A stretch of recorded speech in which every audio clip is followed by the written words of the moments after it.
basketball, and she's the thing is with LSU is they have the best coach in the country.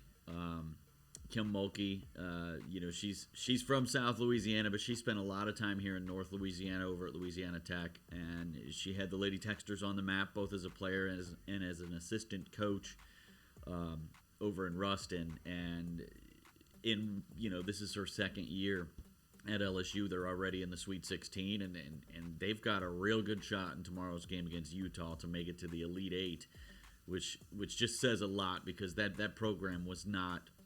It wasn't really relevant nationally at that point, and it was snap of a fingers, and they're there.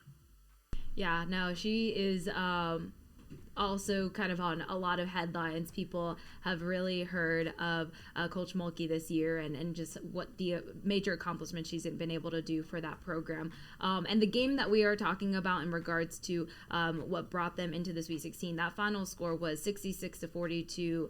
They were versing the number 6 seed Michigan, and that was on Sunday night. Major crowd at the PMAC. Just PMAC. Okay. You knew it was coming. I was like, oh, this word is going to get Trump me. Center, but just call it the PMAC. That's what everybody knows it as. Well, at the PMAC. So, and then also post game, we were able to hear a little bit from Coach Mulkey and Reese. So let's take a listen to that. Got to have production from everybody, right? I think we got production from everybody. KP expected it. I see it every day in practice, honestly. She got her start because they were big and physical, and she held her own. She did what she's supposed to do. Elite passer, elite guard, score at will, shoot the spot up three. I love playing with KP, me personally. But I'm excited that she got her shine today because she really deserves it. Some great stuff right there, and it's going to be definitely really fun to see them go ahead in their next game, which Tim has already mentioned. Yep, 4 o'clock tomorrow against Utah. That's going to be on ESPN. Sorry, can you say that again? 4 o'clock against Utah tomorrow, and that game's going to be on ESPN. So fun. All right, so don't miss that. Now we are moving into our next topic here. So let's go ahead and shift gears as we are talking about NSU's new head coach. So we were talking about that a little recently, that the old coach that was Coach Corey Gibson. Yes. Corey Gibson, he is heading out, and then we're on the search for their new head coach. So they got that new head coach, and I'm going to go ahead and let Tim take this away. All right, how this all went down is they had it narrowed down to 3 coaches, but their number one target was Quantus White, the assistant coach down at Houston, whose team is a number 1 seed in the NCAA tournament right now. I'm trying to remember, that was Wednesday? That was Tuesday. It was Tuesday. Tuesday evening, Coach White turned them down, and so they went to their second choice, which is a great choice. It's never a big deal to be the second choice when it comes to sports coaching hires, and they went with Rick Cabrera. He's the head basketball coach at Tallahassee Community College down there in Tallahassee, Florida. They are still alive. They're in the Elite Eight right now in the NJCAA tournament.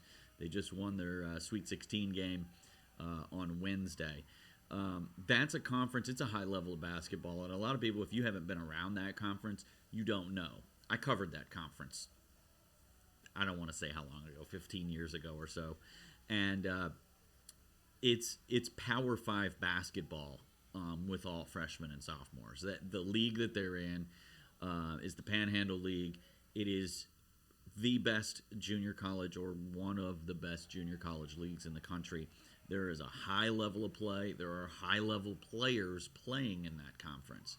And so, Coach Cabrera is bringing a bevy of experience, not only as a head coach. He's 50-15 in his time at Tallahassee. He also spent 13 years as a Division I assistant before taking that head coaching job at Tennessee Tech. Where else was he? The University of Tennessee, Chattanooga, and Austin Peay. He's also had a stint as an assistant coach at Arkansas State. So this is a guy, he's no stranger to high-level Division I basketball, and he's had a lot of success on the junior college level as a head coach. It'll be interesting to see how things go right away in Natchitoches, because here's a guy who just he's seeing the best junior college players in the country right now. Some of them are on his own team. Can he bring some of those guys into Natchitoches next season and carry on that success right away? Absolutely. And I remember reading a little bit about him as well, that he was, I think, like an all-star or all-American. I'm not sure if I'm saying that wrong. But he got accolades as a player as well in college. So, and I remember reading that he kind of brings that mentality as a coach into his leadership. So it'll definitely be interesting to see how the impact that he can make into this program. Yeah, he was a player at Tennessee State University. Tennessee Tech University in Cookeville, Tennessee. I was just up there. I covered state championships in the facility where he played there in Cookeville when I was covering the TSSAA up there in Tennessee. But yeah, I think it's a good hire for Northwestern State. I think it's a guy that's going to come in and he's going to kind of want to try to put his own stamp on the program. And he's had a lot of success. Like I said, he's 51-15 now as the head coach in Tallahassee. They only have 5 losses this season, and they're only 3 wins away from winning a junior college national championship. So he brings a lot of success at a lower level of basketball coming into Natchitoches for next year. Yeah, that's definitely exciting. I mean, talk about putting a community college on the map, because I actually went there. Funny enough, me and Tim have a little bit of ties there, but you would never think as like a student who went there that this college, this community college, and could be put on the map for a sport. But that's what he's doing there. He's pioneering the way to be able to make sure that some of these smaller colleges are still known for the accolades that they can do in athletics.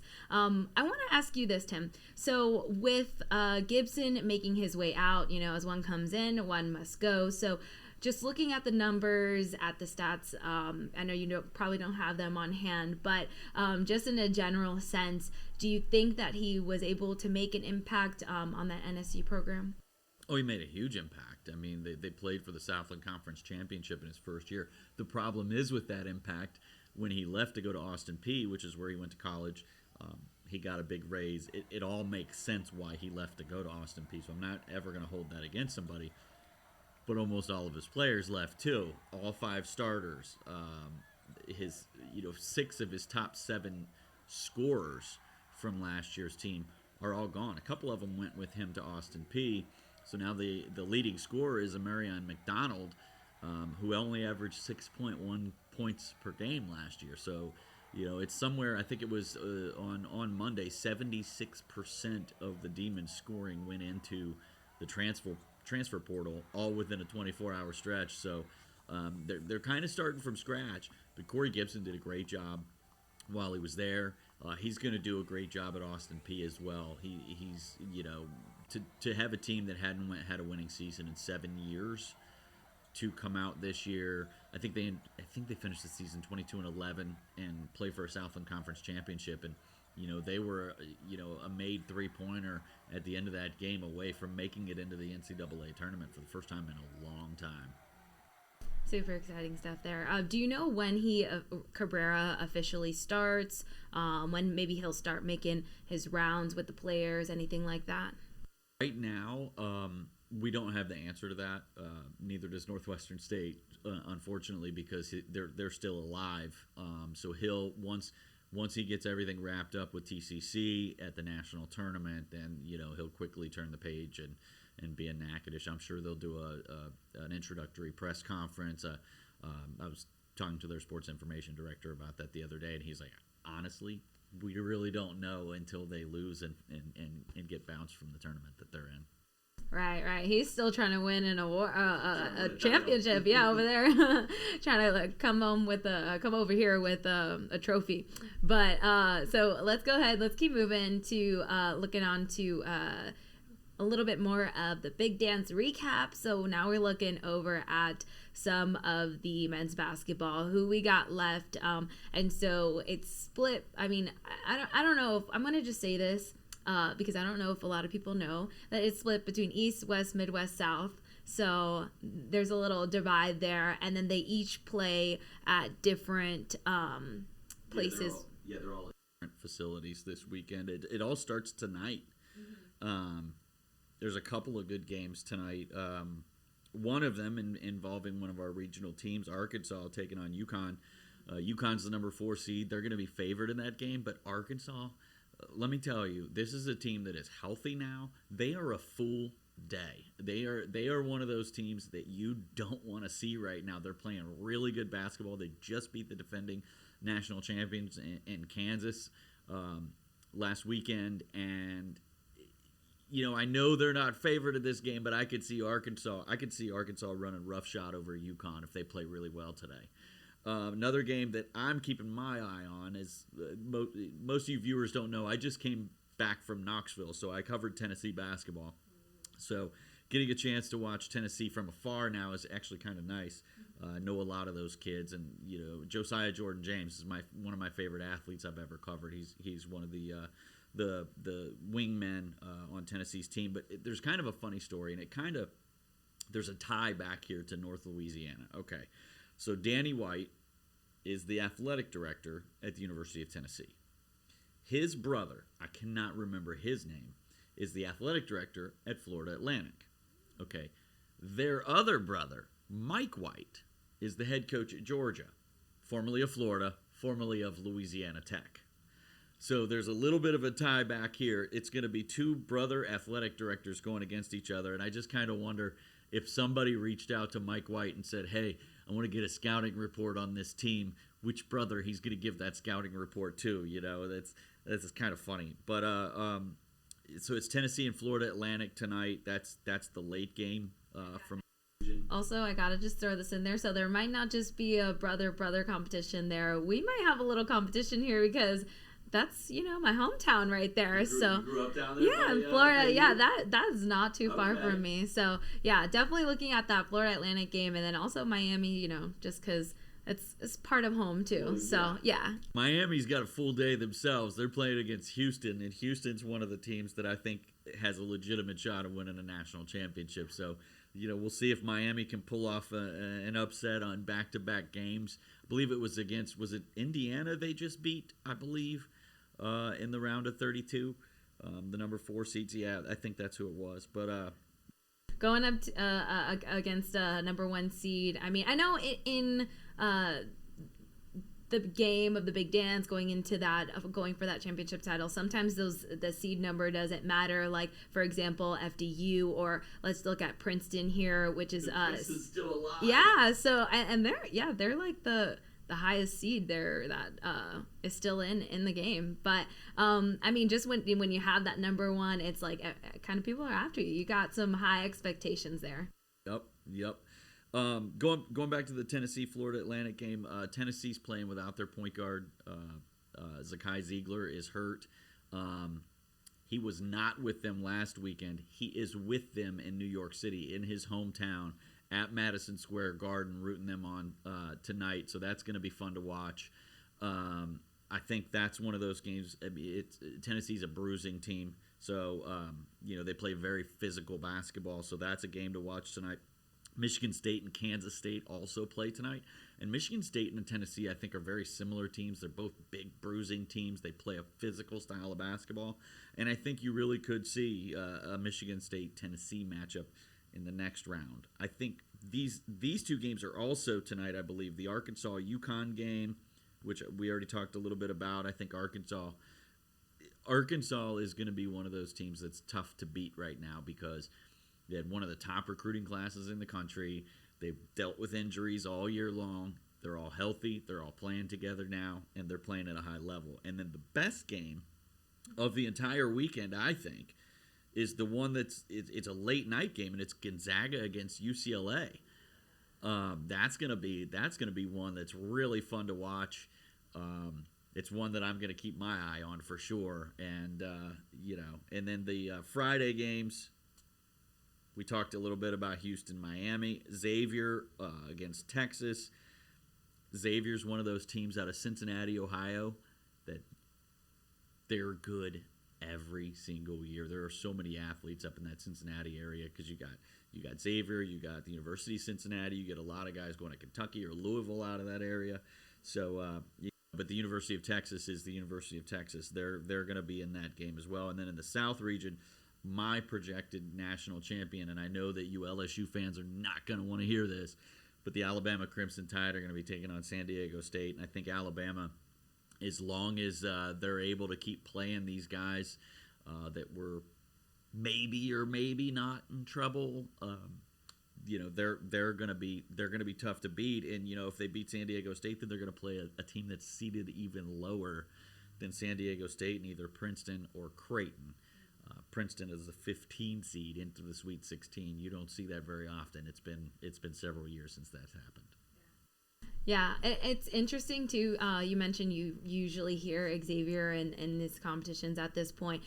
For me, I usually feel like Xavier and Gonzaga are those big names you usually hear. But you said that I think you said you were gunning for Tennessee to win it all, or was it Alabama? Who do you think? Alabama. Okay, so you think Alabama's going to win it all, but you think for the East, Tennessee's taking it? I think Tennessee's going to win tonight against Florida Atlantic, and then I think it's going to be Tennessee against Michigan State for a spot in the Final Four.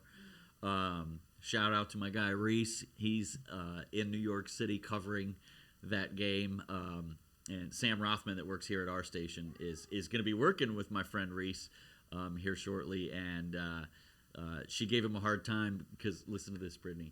He went to New York City, where Sam's from, and he ordered pizza.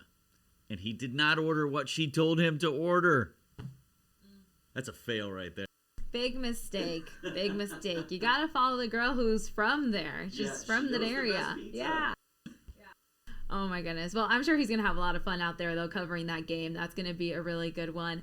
And I know we don't usually talk about this, but because it's such a growing thing in the world of sports betting, I just want to bring it up really quick. Just fun. It's just fun. So, okay, only because my boyfriend was talking about it earlier today, and it is interesting. So a lot of people are betting on Florida Atlantic, so there's a lot of money there. But I don't know, in my opinion, and I love Florida Atlantic, but I don't know. They were like it looked like they were working hard to pull away from FDU in their last game that they played against them. So I'm kind of with you. I think Tennessee is probably going to take it, and yeah. I do think they are going to take it. If you're going to talk sports betting, I'm not very good at betting. I don't do a lot of it. If you're talking sports betting, John Sartori from here at our station, that's the guy to go to for your betting advice. He says that's not the case this year because he had a bad NCAA tournament, but he talks about the bets he's made over and over and over again, and he seems to win more than he loses. It is kind of fun, and I feel like you see reporters talking about it a lot more now. So if you guys want to see us talk a little bit more about it, go ahead and put it in the comments. #AskBritt. What's going on in the world of sports betting? But of course, we have the experts over here from the sports team, because I'm not the expert. I just facilitate it all. I'm here having fun. But I think that's pretty much it. We've covered it all. Is there anything else you think you want to touch on? I just want to quickly mention good luck to the Lady Tigers on Friday. Good luck to the Arkansas Razorbacks tonight. I'm going to say good luck to my Tennessee Volunteers as well. I'm not really a Tennessee Volunteers fan, but I know a lot of those kids, so I got to know some of those kids, and I want them to do well. And I think that the Northwestern State hire, I think it's a good hire. I think he's going to bring some stability for a little while down in Natchitoches. All good stuff, and you can catch it all right here on KTALnews.com, as well as downloading the KTAL News Now app so that you guys don't miss a beat. You'll catch us live every time. We are here doing sports talk every other week, so don't miss it. We're having fun here. So happy to have you. See you next time.